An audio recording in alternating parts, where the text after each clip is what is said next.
Bom, sobre a super quarta de hoje, também mais uma super quarta sem grandes novidades, né?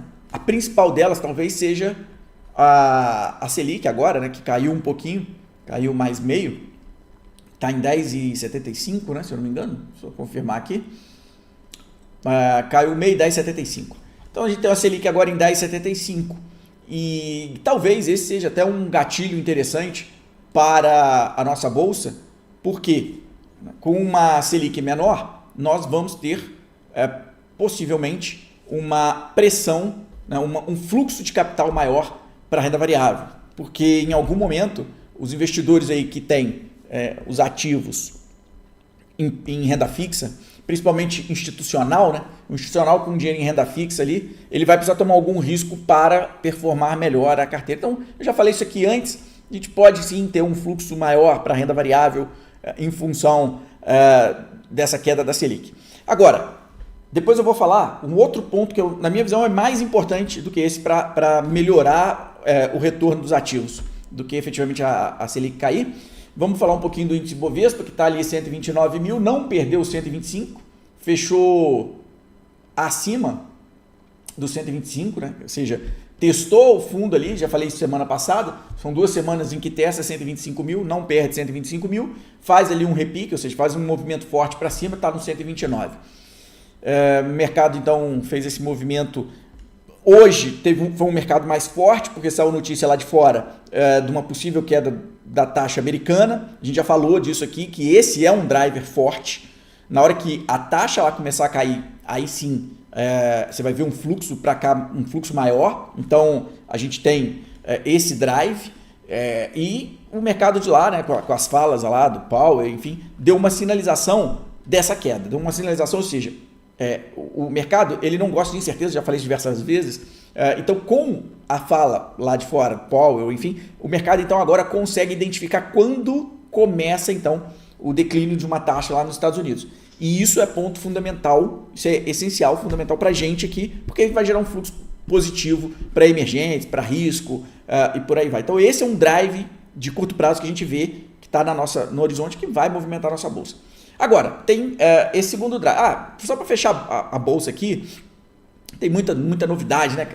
Bolsa 129, continua sem expectativa de ver essa bolsa pipocar para frente. A gente já teve uma sinalização agora essa semana de quando a taxa americana deve cair, e isso é suficiente então para dar um ânimo na nossa bolsa. E hoje a gente já teve a queda da Selic. Agora, fora isso, tem algum outro drive que jogaria a nossa bolsa para cima? Tem alguma outra expectativa que impulsionaria o mercado para frente? Não consigo ver. A gente tem um fiscal ainda ruim, péssimo na verdade, uma China em crescimento pífio, ou seja, esquece commodity com esse crescimento chinês, cara, uma Europa em frangalhos, em guerra inclusive. O que vai impulsionar então o mundo, né? Aparentemente nada, tá? Aparentemente nada. Então, não tem ali nenhum drive, nada, a não ser queda de juros americana, como eu já comentei, para trazer ali algum alento para a gente, tá? Então, esse é um ponto importante que a gente tem que ficar atento. Sem grandes drives, sem grandes valorizações. Agora, isso não é ruim. Na minha visão, isso é bom, muito bom. Por quê? Porque, como eu disse, nós temos agora um ciclo de queda da nossa Selic que está, talvez, chegando quase que no fundo. Por quê? Alguns economistas colocam 9, alguns mais otimistas 8, não sei onde vai parar, não me importa onde vai parar. Mas a gente já está muito mais próximo do fim, talvez mais algumas reuniões, então a gente está mais próximo dessa pausa do que efetivamente, né, do início do ciclo. Tá bom? Esse é um ponto importante. E aí, né, para aqueles que dizem para vocês que quando a Selic cair, vai ser melhor investir num IPCA, num pré, que essas bobagens, né? Então, desde que a Selic começou a cair, quem tem IPCA e pré na carteira aí sabe que está perdendo dinheiro. Né? Por quê? Porque a curva futura subiu e tal. Tudo bem, a 2 pregões caiu bem, ok, mas a precificação desses títulos não seguiu a Selic. Né? Seguiu, como sempre, uma curva de juros que mede o risco. E para quem me acompanha sabe a verdade, sabe como é que as coisas acontecem. Tá? Então, voltando aqui na Selic, qual é o impacto dessa queda? Não é no título público, não é simplesmente no endividamento das companhias, principalmente aquelas que têm endividamento com base em CDI. Então você pega lá uma companhia, e é outra bobagem que eu escuto. O bom da empresa XYZ é que ela não tem dívida. Pô, é uma bobagem que existe. Por quê? Porque quando a empresa tem dívida, ela tem um valuation, ela tem um custo de capital menor. Se ela tem um custo de capital menor, isso aumenta o valuation da companhia. Isso é matemático. Tá? Então, aí você vai lá e escuta o cara falar, é bom que ela não tem dívida. Não, bobagem. Dívida é equilibrada. Quando você olha, então, uma empresa que tem dívida, e uma dívida em CDI, e o CDI está caindo, o custo dessa dívida está diminuindo. Se o custo da dívida está diminuindo, começa a ficar interessante. Então, o custo de capital já melhora a estrutura de capital. Ela pagando menos dívida, mais dinheiro, mais lucro. Então, melhora o ROIC. Então, isso tem que ser reprecificado. Logo, a gente começa a ver comportamentos melhores em determinadas ações. A gente já começa a ver determinadas ações evoluindo mais. A gente já começa a ver o valuation indo para o preço. E aí que a gente começa a ganhar dinheiro. E por que não aconteceu em Vale, em Petro? Porque não é assim que funciona mais para elas, tanto para elas. São grandes empresas. Elas têm uma dinâmica diferente. Estou falando aqui de empresas menores, empresas, né, que o endividamento, né, em CDI pesam, né, e que tem ainda crescimento, ou seja, o endividamento está ali para gerar caixa e forte geração de caixa. Então, é uma outra pegada, ok? É uma outra pegada. Não necessariamente dívida, Marcos, é alavancagem. Não necessariamente. Ela tem dívida para alavancar. Não necessariamente. A maior parte da dívida, óbvio que é para alavancar a companhia, ou seja, ela toma dívida para construção de ativos. E esses ativos devem gerar um ROIC maior. Então, por exemplo, se a companhia se endivida, mas ao mesmo tempo esses ativos geram uma rentabilidade sobre o capital maior, né, essa alavancagem lá na frente, em algum momento, ela vai cair absurdamente. Ao cair absurdamente, o papel tem que ser reprecificado. Então, não necessariamente porque assim, nem toda companhia toma dívida ou está endividada e tem crescimento. Entende? Então, é uma alavancagem com risco. Tá? Só para ficar claro, mas dívida se pode entender como, de certa forma, como uma alavancagem. Tá? Mas só toma cuidado, porque nem toda alavancagem, como eu estou falando aqui, é boa. Tem que tomar cuidado. Então, tem que tomar cuidado com isso. Bom, vamos lá. Então, eu falei aqui da queda da Selic, o impacto que isso vai ter no balanço de algumas companhias e uma reprecificação que o mercado já começa a fazer dessas mesmas companhias em função de uma dívida, de um custo de dívida menor. Custo de dívida menor. Isso é extremamente positivo para as companhias. E, bom, como eu disse, não mudou muito, a gente não tem muita diferença da semana passada para cá, é só a questão hoje, que está hoje, nos Estados Unidos, que a gente deixa a gente tem o tempo, o momento em que deve cair a taxa lá, e o mercado não gosta de incerteza. Né? Se falar assim, vai cair só em outubro. Ok, é outubro, então tá bom, mas eu sei que vai cair em outubro.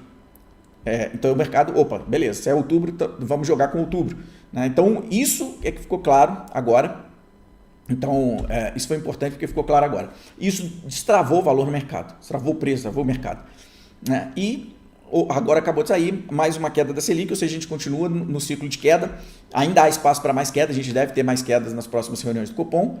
E com isso alivia bastante o mercado interno, alivia bastante e dá mais um impulso extra. Tá? Agora, do ponto de vista de fluxo de capital gringo, está ruim, não entra, entrou um pouquinho, mas a saída, tudo que entrou até então já está saindo, o gringo realmente está tirando dinheiro, em função basicamente de talvez um descompasso fiscal, que é nítido, notório, um dividendo extra que poderia entrar da Petro completaria esse fiscal e foi suspenso, né, não vai ser pago. Então, até saiu uma notícia aí que a Fazenda iria falar novamente com o Executivo para liberar o dividendo e tal, porque a Fazenda, o Haddad, está de olho nesse dividendo para fechar as contas. Né?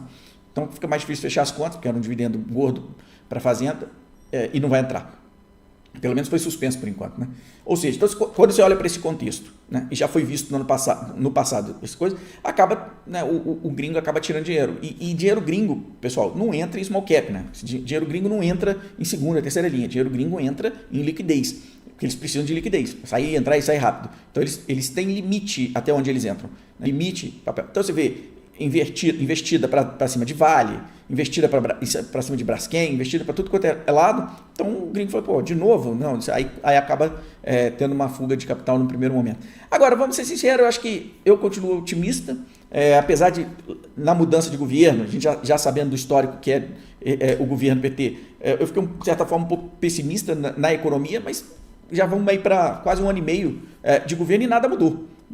Não vi nenhuma notícia relevante que pudesse mudar os rumos, só o fiscal mesmo, talvez alguma contração no segundo semestre, alguma coisa assim. O IBCBR ainda não pegou, o IBCBR ainda está mostrando crescimento, então a gente pode ter crescimento de PIB, ter a quebra de safra que pode atrapalhar, então talvez o segundo semestre embace um pouco e tal, mas não é nada, na minha visão, ainda não é nada relevante que fala, não, vou vender, vou sair fora, não sei o quê, vai ter crise, né? Agora é anos de não sei o quê, não, ainda não. Então, sem medo, sem problema, o mercado não precifica isso, a gente tem uma curva de juros ainda muito tranquila, não está precificando nenhum desastre econômico, então assim, não me preocupo por enquanto, continuo otimista, aguardando. Bom, é isso. Sobre o mercado é isso. Acho que não tem muito o que acrescentar na semana sem grandes novidades, sem grandes variações. Quer dizer, sem grandes variações não. Saímos de 126 mil ali e estamos em 129. Tem uma variação relevante. Uma variação foi boa, principalmente o setor, o índice de small cap. Também teve uma variação bem forte. Né? Inclusive, está bem atrasado. Né? O small cap está bem atrasado. Então, a variação aqui foi maior.